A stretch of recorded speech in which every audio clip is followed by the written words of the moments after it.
आलूचा पराठा तर मी नेहमीच बनवते. आज म्हटलं आलूची कचोरी बनवूया आणि ह्या आलूच्या कचोऱ्या घरी सगळ्यांनाच आवडतात. सगळेजण खूप आवडीने खातात म्हणून बनवायलासुद्धा बरं वाटतं.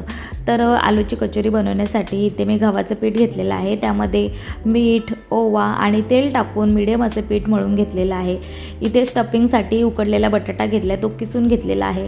हाताने सुद्धा फोडून घेतला तरी चालेल, पण बटाट्याचे जर तुकडे राहिले ना तर कचोरी बऱ्याच वेळा फाटते, त्यामुळे मी किसून घेतलेला आहे.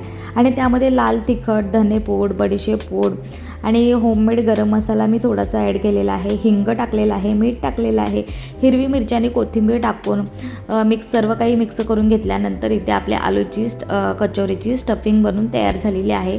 आणि इथे कचोऱ्यासुद्धा मी अशा भरून घेतलेल्या आहेत आणि एकसारख्या कचोऱ्या व्हाव्यात म्हणून थोड्याशा लाटून घेतलेल्या आहेत.